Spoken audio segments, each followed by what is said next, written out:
I think this is a critical subject matter, plainly speaking, because geopolitical instability is no longer an abstract threat.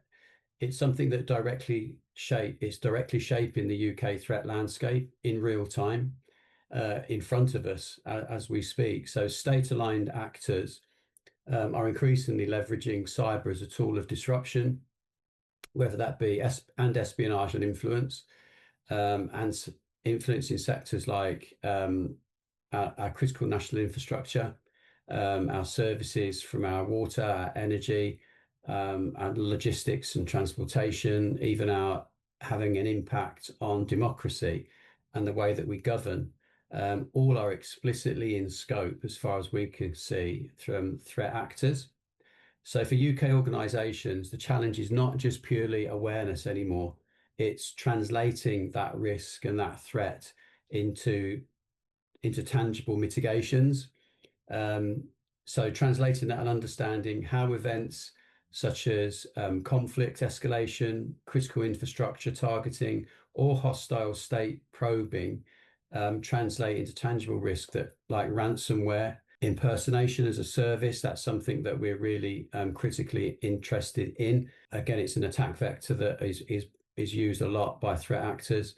Credential harvesting and supply chain compromise, with an added threat vector there in terms of social engineering, which can lead to spear phishing and phishing attacks, which lead to compromise of credentials, as I said, through harvesting.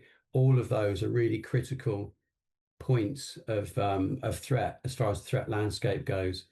As far as the discussion goes, it matters now because leaders of all types, whether they're business leaders, whether they're in government, whether they're our national government leaders, have got to be aware of what that threat landscape looks like, because they've got to look beyond the generic threat awareness and build intelligence-led risk-based controls that reflect the actual adversary and tactics that target the UK. Quite often, it used to be there used to be trade-offs.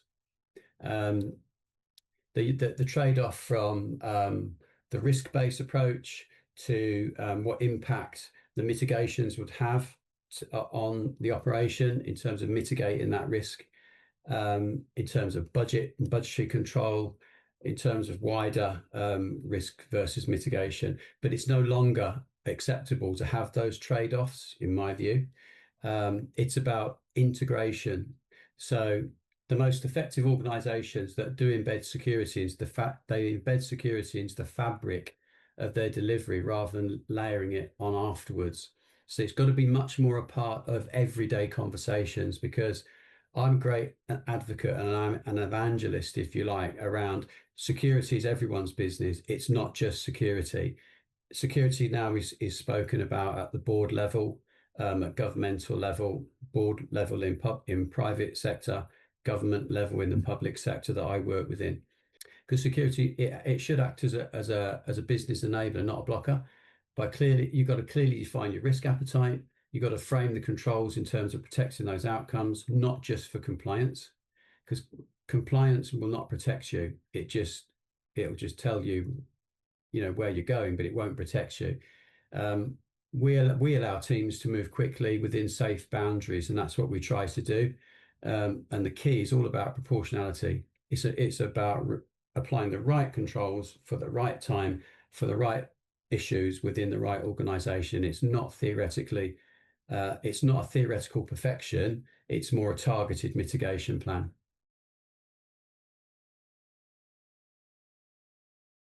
Adversary in the middle and session hijacking is a threat. It's a major attack vector.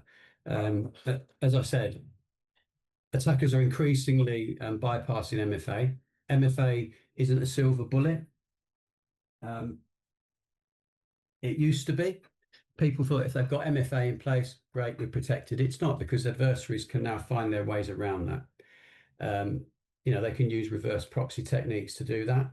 They can targeting sessions in particular, and not the password. So they're looking to not just hit you at the boundary where you're asking for the password and access in, they want to loop around the back of it, which they can do by various methods. So many organizations assume MFA equals safety, but it doesn't. And you've got to be aware of what that adversary in the middle attack looks like. It's being talked about more and more these days. MFA and MFA is good protection, don't get me wrong, but again, you can weaken it by having your long list of ways of using MFA. And things like YubiKeys, phishing resistant YubiKeys are also becoming a bit of a theme as well. So leaders have to prioritize phishing resistant MFA, session protection, and conditional access controls. Least privilege access, is another step in the right direction.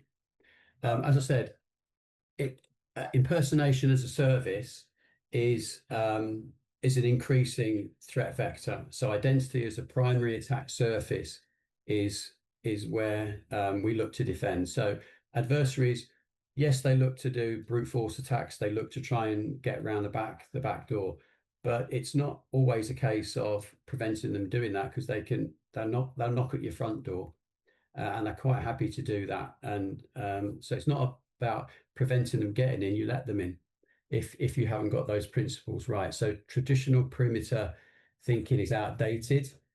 Identity compromise via social engineering, phishing, or token theft is very much now the dominant attack path that we're seeing. And organizations have to double down on identity assurance. They should increase their monitoring and adopt least privilege access control, because that helps mitigate that threat. So summits are invaluable because they create a space for that real peer-led conversation. At a time when the threat landscape is evolving faster than any single organization can keep up with, as I've said. I think attendees especially will benefit from things like the practical insights from leaders, like I said, facing the same regulatory and operational issues and the same pressures. Shared lessons learned, that's a good opportunity to have open conversations about what works, what doesn't, what's hot and what's not, across CIOs and CISOs, looking at those roles and what they do, which is essential for aligning innovation and security.